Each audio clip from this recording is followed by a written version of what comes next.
Buenos días. La lectura de hoy se encuentra en la carta de 1 de Pedro, capítulo 1, versículo del 3 al 12. Y así dice esta lectura. Bendito sea el Dios y Padre de nuestro Señor Jesucristo, que por su gran misericordia y mediante la resurrección de Jesucristo nos has hecho nacer de nuevo a una esperanza viva, para que recibamos una herencia incorruptible, incontaminada e imperecedera. Esta herencia les está reservada en los cielos a ustedes, que por medio de la fe son protegidos por el poder de Dios, para que alcancen la salvación, lista ya para manifestarse cuando llegue el momento final. Esto les causa gran regocijo, aun cuando les sea necesario soportar por algún tiempo diversas pruebas y aflicciones. Pero cuando la fe de ustedes sea puesta a prueba, como el oro, habrá de manifestarse en alabanza, gloria y honra el día que Jesucristo se revele. El oro es perecedero y sin embargo se prueba en el fuego. Y la fe de ustedes es mucho más preciosa que el oro. Ustedes aman a Jesucristo sin haberlo visto y creen en Él, aunque ahora no lo ven, y se alegran con gozo inefable y glorioso, porque están alcanzando la meta de su fe, que es la salvación. Los profetas que hablaron de la gracia destinada a ustedes estudiaron e investigaron con detalle todo acerca de esta salvación.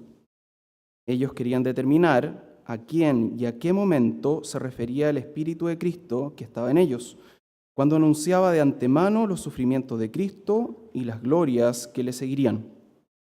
Dios les hizo saber que su tarea no era para ellos mismos, sino para ustedes, y que solo administraba lo que a ustedes ahora les anunciaba aquellos que le han predicado el Evangelio por el Espíritu Santo enviado del cielo. Estas son cosas que aún los ángeles quisieran contemplar. Querida iglesia, esta es palabra de Dios.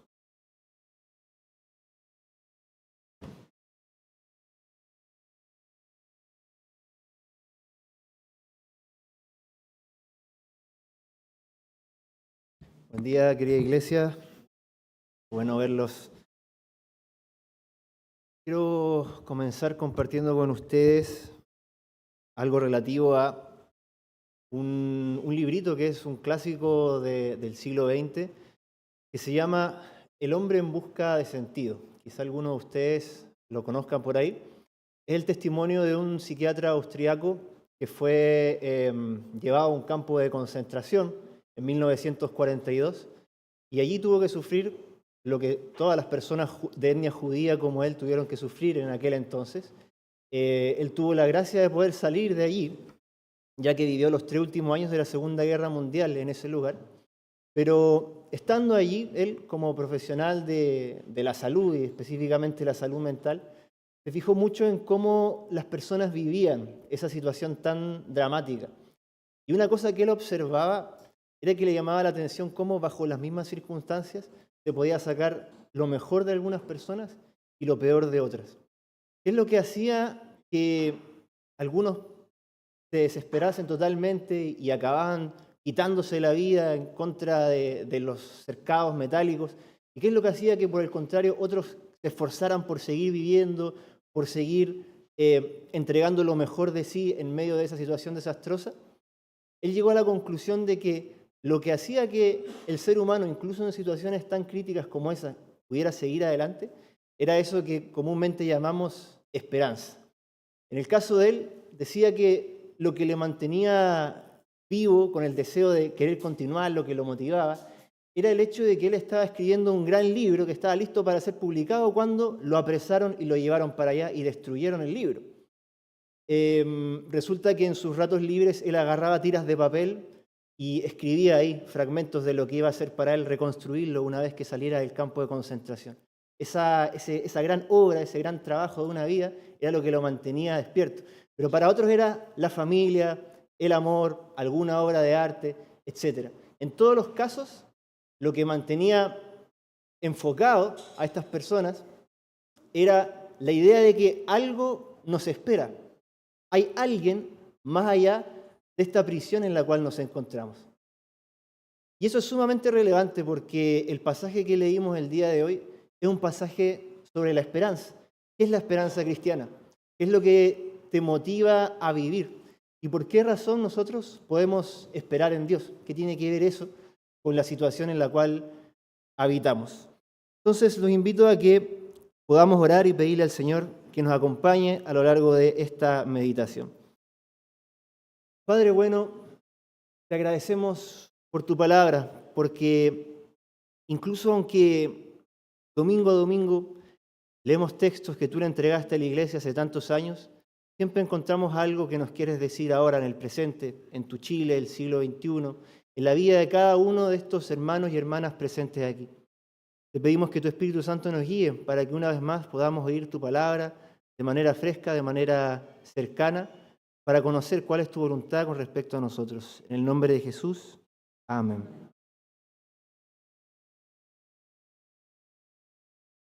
Bendito sea el Dios y Padre de nuestro Señor Jesucristo. Así empieza esta sección de esta primera carta de Pedro, que en todos esos versículos pueden ser vistos en conjunto como una extensa bendición. Se parte bendiciendo a Dios y a continuación se dan las razones de por qué es así. Fíjense que ya desde esta primera frase, bendito sea el Dios y Padre de nuestro Señor Jesucristo, aprendemos algo que es esencial para nuestra fe. Es la idea, heredada también del judaísmo, de lo que encontramos en el Antiguo Testamento, de que a Dios se le conoce sobre todo a través de la historia, a través de las experiencias que tenemos con Él. Por lo tanto, si uno busca Dios en el diccionario, te dan una definición tipo ser supremo, hacedor del universo, puedes añadir quizá cualidades como omnipotencia, omnisciencia, etc. Pero son definiciones que corren el riesgo de caer en lo abstracto. Tú te vas a la Biblia, si tú te vas al Antiguo Testamento, si te fijas, siempre cuando se habla de Dios, se cuenta una historia acerca de Él. Por ejemplo, en una etapa más antigua, Dios de Abraham, de Isaac, de Jacob, se dan cuenta, es el Dios de una familia particular que ha tenido una experiencia con esa familia que lo ha conocido. Luego, cuando Israel se convierte en un pueblo, es el Dios de Israel que lo sacó de Egipto. Nuevamente, para hablar de Dios, tenemos que contar una historia acerca de Él. ¿Y por qué es importante esto? Porque para el cristianismo, también cuando nosotros hablamos de Dios, no damos definiciones abstractas, sino que necesariamente contamos una historia. Y esa historia es la que se encuentra al principio de esta bendición.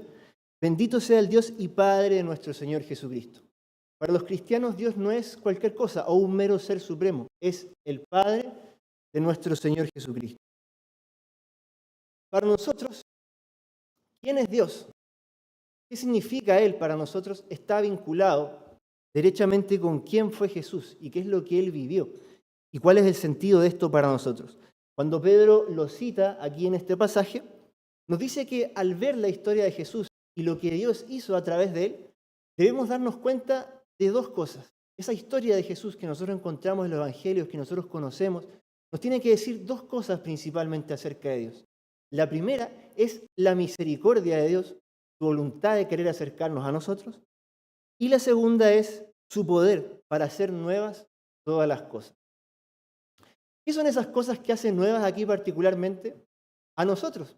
Si se fijan, le está hablando a estas iglesias de varias comunidades del Asia Menor para decirles que en la resurrección de Jesús, al estar nosotros unidos a Él, creer en su mensaje, ser bautizados en Él, hemos sido renacidos a una nueva vida en Cristo.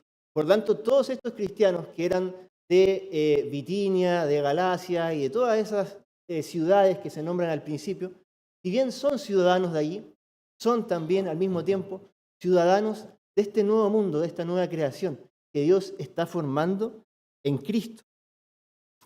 En ese sentido, tanto aquí como a lo largo de toda Primera de Pedro, el apóstol se va a encontrar en constante necesidad de recordarles cuál es su identidad.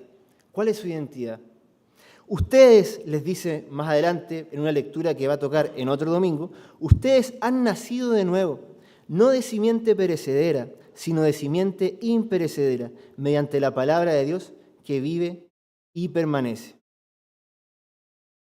Dice aquí y por eso ese título, que en Cristo, por su resurrección, hemos nacido a una esperanza viva.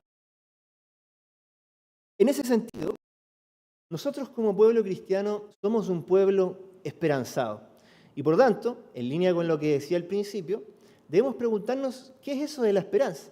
Hoy día la esperanza es considerado algo muy positivo, ¿cierto? Y por lo general lo interpretamos como la idea, la noción de que algo que nosotros deseamos, algo que es bueno, va a suceder, aunque quizá no tengamos mucha garantía de que eso va a pasar. Por ejemplo, mi familia todos los años tiene esperanza de que el Everton salga campeón, pero como pueden ver, eso no ha sucedido hace un buen tiempo, ¿sí?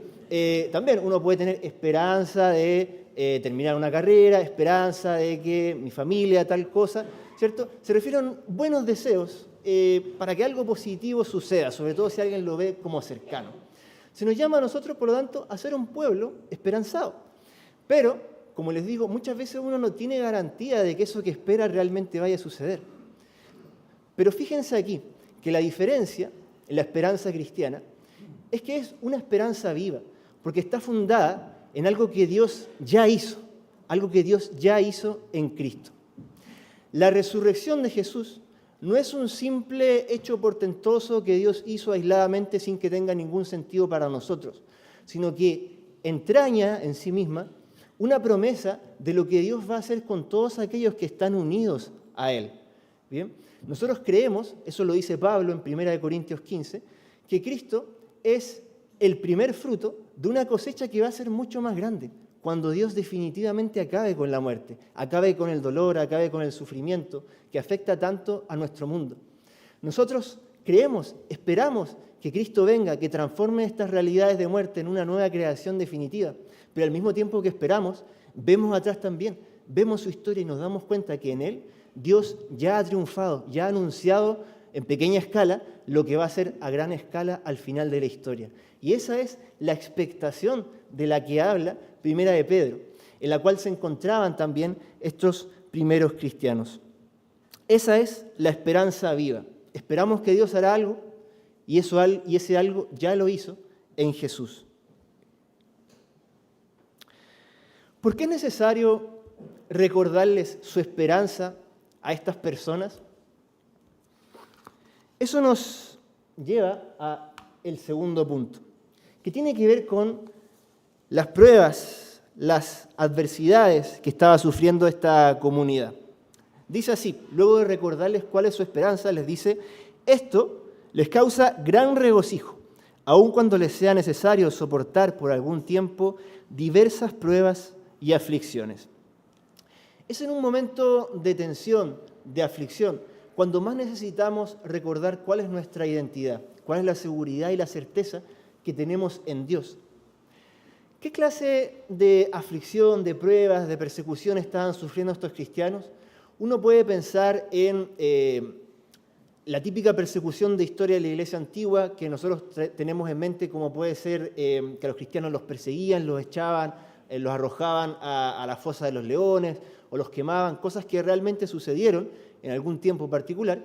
Pero si ustedes leen detenidamente esta carta, se van a dar cuenta que cuando habla del tipo de persecución, de prueba que ellos padecen, tiene que ver sobre todo con una persecución de carácter más bien social. Ellos eran difamados, ellos socialmente eran criticados porque no practicaban las mismas cosas que practicaban antes como gentiles.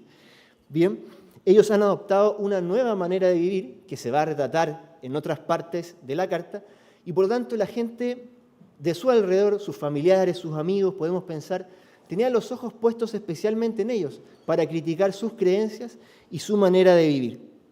Esto es importante porque nos podemos sentir identificados con ese tipo de persecución. A nosotros no sufrimos, gracias a Dios, en este momento una persecución del tipo de que nos arresten por ser cristianos o nos lleven a la fosa de los leones, pero sí podemos sufrir la persecución que están sufriendo estos hermanos, la persecución de la calumnia, del cagüín o de la funa también podríamos decir hoy en día. Esto les causa gran regocijo, aun cuando les sea necesario soportar por algún tiempo diversas pruebas y aflicciones.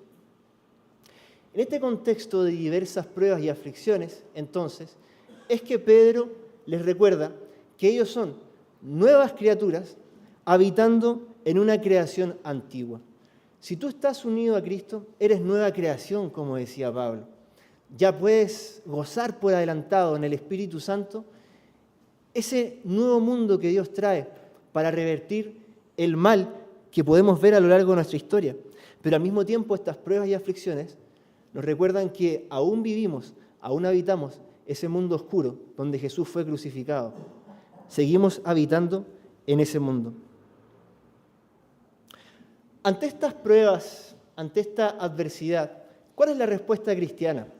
¿Cuál es la respuesta de este pueblo que ha sido renacido en Cristo? Dice así en los versículos del 8 al 9.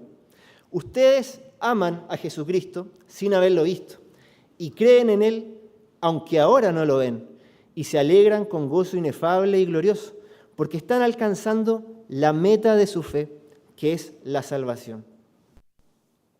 ¿Cuál es la respuesta ante la prueba? Fíjense en los verbos que utiliza. Ustedes aman a Jesucristo, creen en Él, se alegran con gozo inefable y glorioso.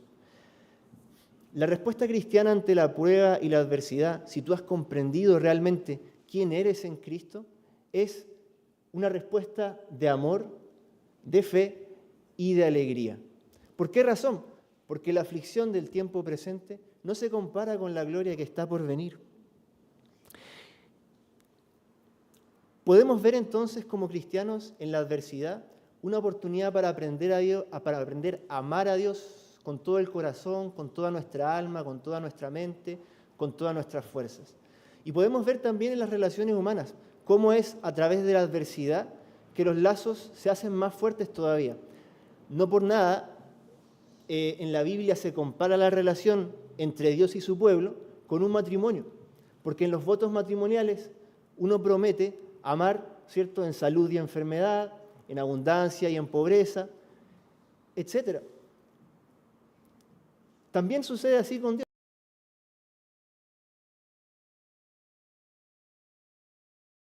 Aprendemos a amarlos y a relacionarnos con Él y a conocerlo mejor a través de estas situaciones. Y por último, fíjense, terminando con este segundo punto, en esta idea. Ustedes aman a Jesucristo sin haberlo visto, creen en Él aunque ahora no lo ven y se alegran con gozo inefable y glorioso porque están alcanzando la meta de su fe, que es la salvación. Fíjense cómo la salvación se describe como un encuentro personal, ¿sí? En otros versículos se va a hablar de la revelación de Jesucristo, la revelación de nuestra salvación, etc. Porque la salvación no tiene que ver simplemente con un alma yéndose al cielo, un alma siendo rescatada del infierno, como algunos ponen ese énfasis.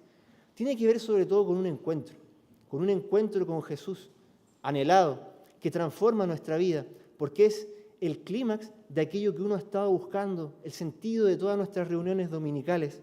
Se describe en términos súper personales, que es el encuentro con este Jesús. Y en esa última sección se nos habla acerca de los profetas del Antiguo Testamento. Dice, los profetas que hablaron de la gracia destinada a ustedes, estudiaron e investigaron con detalle todo acerca de esta salvación. Y sigue hablando acerca de cómo el Espíritu de Cristo los inspiraba para anunciar estas cosas que en Cristo uno vio realizadas. ¿Por qué creen ustedes que en medio de este contexto en el cual está tratando de inspirar esta esperanza en ellos, les habla de los profetas del Antiguo Testamento? Tiene que ver con la idea de que en el tiempo presente, como cristiano, tú has visto promesas cumplidas en Jesús muerto y resucitado. Nosotros esperamos el cumplimiento de esta promesa de la venida de Cristo, que transforme nuestra realidad presente. Y podemos confiar también al ver que así como otros en la historia del pueblo de Dios esperaban a Cristo y nosotros ahora lo hemos cumplido, eso nos anima también a ver que así como Dios cumplió su promesa en el pasado, también la cumplirá con nosotros más adelante. Toda esta esperanza tiene que ver entonces con un Dios que promete, pero que también cumple a lo largo de su historia. Y cumple no solamente en la gran historia colectiva del pueblo de Dios, sino que también tú mismo en tu historia personal puedes ver cómo Dios va cumpliendo pequeñas cosas quizá que tengan que ver con tu vida, con tu vocación, con tu familia, con las adicciones que nosotros sufrimos. Nos acercamos a Dios, encontramos en Él promesas de liberación y muchas veces a través de nuestra historia personal podemos ver cómo Cristo nos libera, nos sana y nos acompaña. También nosotros entonces somos un testimonio del poder de Dios. Esta idea de que en Cristo uno veía el cumplimiento de las palabras de los profetas, esas escrituras que los judíos leían diariamente, la encontramos en los evangelios, la encontramos, por ejemplo, en Mateo, al hablar de cómo, por ejemplo, Oseas decía, de Egipto llamé a mi hijo, y él lo veía asociado al hecho de que la familia de Jesús haya tenido que huir de Egipto en aquel entonces. Cuando Jesús mismo leía la palabra, ¿no es cierto?, en la sinagoga, y luego de leer el rollo de Isaías podía decir, esta palabra se ha cumplido hoy.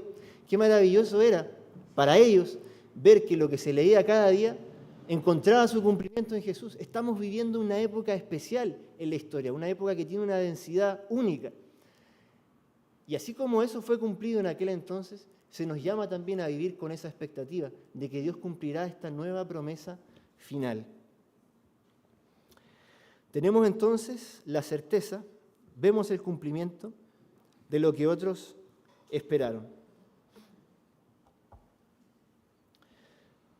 Muchas de estas cosas, queridos, queridas, nosotros ya las sabemos, las hemos escuchado, las hemos estudiado en los cursos de Biblia, las recitamos cada día en el credo, lo acabamos de hacer hace 20 minutos atrás. Creo en Jesucristo que vendrá a juzgar a los vivos y a los muertos, creo en la resurrección y en la vida eterna. Pero la conclusión, la reflexión final que quiero que nos llevemos es preguntarnos cada uno si verdaderamente esperamos esa salvación, si verdaderamente esperamos esa renovación, con el mismo ahínco, con la misma fuerza con la que lo esperaban estos primeros cristianos. Seamos honestos, ¿cuántos de nosotros nos levantamos hoy día pensando, este puede ser el último día, sí, y con alegría? La verdad es que muchos de nosotros no pensamos en eso, a pesar que se supone, el objeto máximo de nuestra esperanza, la venida de Cristo.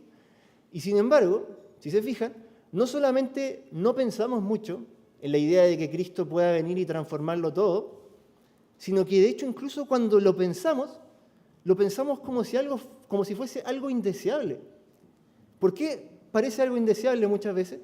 Porque estamos cómodos aquí muchas veces, porque muchas veces nos gusta la situación en la cual nosotros nos encontramos.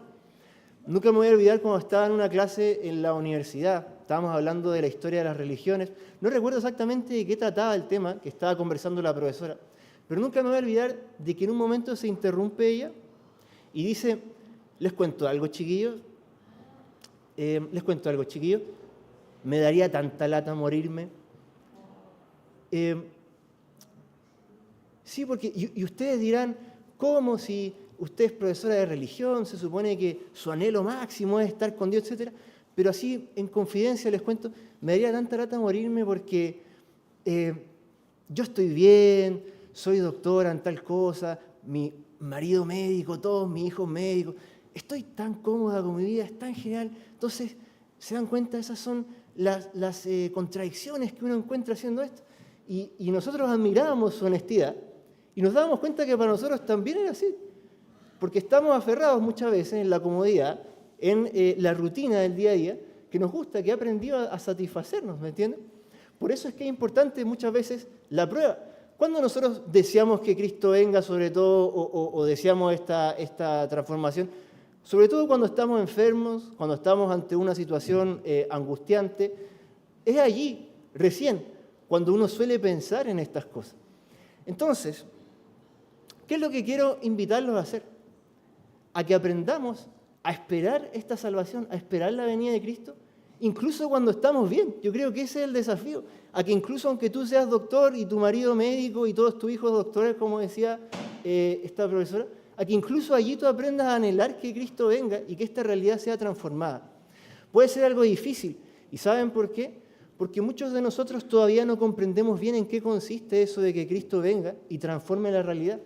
Nuestra cultura nos ha enseñado a imaginar la vida eterna como nosotros en una nube tocando el arpa a potito pelado, ¿no es cierto? Y la verdad que sinceramente, ¿a quién le interesa eso? ¿A quién le interesa estar cantando todo el día? Entonces, nuestra imaginación popular tiene mucha pobreza. Si ustedes vuelven a la Biblia, a los relatos de Jesús, cuando Él hablaba de ese momento, usaba puras imágenes de cosas que nosotros disfrutamos, que en aquel tiempo eran lo máximo. Usaba imágenes de banquetes, usaba imágenes de comidas, hablaba de una boda, y en ese entonces las bodas no eran cosas de 5 horas como hoy en día, eran cosas de varios días carreteando con la familia, pasándolo bien. Hablaba de familias reconciliadas en torno a una mesa, hablaba de un pueblo, de una nación reconciliada en torno a Dios. Cuando los autores bíblicos hablan de ese día, agarran lo más maravilloso de estas imágenes de alegría, de comunión, y lo plasman allí para que nosotros usemos esas imágenes y comprendamos que lo maravilloso de la vida, que lo bello de esta existencia, es algo que va a estar allí también, de una manera misteriosa que nosotros no podemos comprender quizá. Nos cuesta comprender cómo la música va a estar allí, cómo la comida va a estar allí, cómo la comunión va a estar allí. Pero de una u otra forma, la alegría de todas esas cosas que tanto nos encantan forma parte de ese mundo renovado, de esa nueva creación. Entonces, cuando tú estés así viviendo y te des cuenta que disfrutas de tu vida porque tu familia se encuentra en un estado de bienestar, porque has alcanzado muchas cosas, piensa que esa sensación de bienestar, esa sensación de plenitud, va a estar allí, en ese momento, sublimada, de una manera que no podemos comprender, pero que no por eso vamos a dejar de creer y de esperar. Porque Dios es bueno, y lo que Él quiere es bueno también.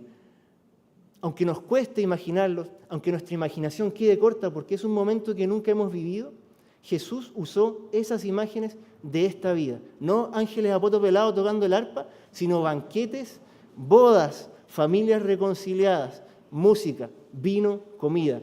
Esas son las imágenes, esas son las ideas con las cuales nosotros podemos esperar ese glorioso día en el que por fin seremos transformados y reunidos. ¿Cómo vivamos esta esperanza? ¿Cómo creemos en esto? Esa puede ser una idea, pensarnos en cómo imaginamos todo lo anterior. Pero también es necesario ser fervientes, por lo tanto, en nuestra conexión con Dios, porque estos pueden ser grandes ideas, ¿no es cierto? Bonitos escenarios que nos imaginamos. Pero ¿cómo tú guardas esa certeza en tu corazón? Más adelante, en el capítulo 4-7 de esta misma carta, Pedro dice, ya se acerca el fin de todas las cosas. Y a continuación va a dar unos consejos. Y el primero de esos consejos que dice, sean ustedes juiciosos y dedíquense seriamente a la oración. La oración, queridos hermanos, la oración, conocer a Dios, conversar con Dios. ¿Cómo tú vas a conocer a una persona? Viendo su Instagram solamente, leyendo libros acerca de esa persona, o hablando con ella, saliendo con ella, compartiendo con ella. Se nos olvida a veces que Dios es una persona. Nos metemos en cursos por aquí y por allá, escuchamos prédicas, todo lo cual está bien, pero dedicamos muy poco tiempo a hablar realmente con Él, a conocerlo. Y es solamente esa experiencia del contacto con el Espíritu Santo que se nos ha dado, donde nosotros entraremos en contacto con ese nuevo mundo y se nos recordará. Nosotros vamos a salir de aquí y piensen cuánto tiempo de la semana se nos recuerda la esperanza cristiana. 1 hora y media el domingo, quizás si vas a un grupo de crecimiento, otra hora más, versus todas las otras horas del trabajo, de la tele, etcétera, donde estás escuchando otros temas. Por tanto, qué importante es que nos empapemos de la oración, del contacto con la comunidad y sobre todo de no perder de vista la necesidad de volvernos constantemente a Dios. Quiero terminar con esto, para que la liturgia, es decir, este culto público que nosotros tenemos todos los domingos, sea tomada en cuenta desde este punto de vista. Creo en el Espíritu Santo. Lo decimos todos los domingos, lo dijimos hace 20 minutos atrás. ¿Pero qué significa eso? Pensemos en ello, porque es la clave de por qué muchas veces estamos desesperanzados, por qué olvidamos el Evangelio. Creo en el Espíritu Santo. Cuando decimos creo en Dios, nos imaginamos cosas. Creó el mundo, ¿no es cierto? Cuando decimos creo en Jesucristo, su único Hijo, también imaginamos cosas bien concretas. ¿Pero qué pensamos cuando decimos creo en el Espíritu Santo? Y sin embargo es clave, porque es la presencia de Dios con nosotros aquí, en medio de esta comunidad. Nuestro catecismo es más sabio en el desarrollo, muchas veces lo leemos. Creo en el Espíritu Santo, quien Dios el Padre concede a todo aquel que pone su confianza en Cristo. Él me da testimonio de que soy hijo de Dios, es decir, constantemente me está recordando esto. Me transforma a la imagen de Cristo y me fortalece para servir a Dios dentro de la familia de su iglesia. Él es el sello de ese mundo venidero, de esa esperanza viva que nosotros con tanta expectación guardamos. Unámonos a Él entonces y aprendamos a ser como esta gente que vive con esperanza. No como una esperanza vaga, no como la idea de que el Everton va a salir campeón, sino una esperanza basada en que Cristo ha resucitado y nosotros estamos unidos a Él, esperando su venida en la comunión del Espíritu Santo. Oremos. Amado Padre Celestial, te damos gracias porque a diario nos das razones para la esperanza. Ayúdanos a comprender cómo tu presencia y tu amor están presentes en lo bello de la vida, todo lo bueno, todo lo justo, todo lo puro y lo verdadero que podemos encontrar en nuestras relaciones familiares, con amigos, en la iglesia, en conversaciones, en las películas y los libros que nos gustan. A través de tantas cosas tú nos hablas, Señor, pero sobre todo a través de tu palabra, de tu iglesia, donde nos recuerdas constantemente que tú eres la belleza, tú eres lo bueno, tú nos transformas, tú nos llevas hacia allá. Perdónanos porque nos hemos desconectado de ti. Quizás solamente hemos recurrido a ti como una instancia para limpiar nuestras conciencias, para pedir perdón por nuestros pecados, pero no hemos andado contigo en las alegrías de la vida. Enséñanos a conocerte allí y sobre todo enséñanos a conocer a tu Espíritu Santo, a recordar que es tu presencia diaria con nosotros, que nos da testimonio de que somos hijos de Dios, en que nosotros podemos conocer y confiar y esperar, orantes y expectantes, la gloriosa venida de tu Hijo Jesucristo, que vendrá a acabar con este mundo de muerte para traer un cielo nuevo y una tierra nueva, donde ya no será necesario el sol y la luna porque tú serás nuestra luz. En el nombre de Jesús, amén.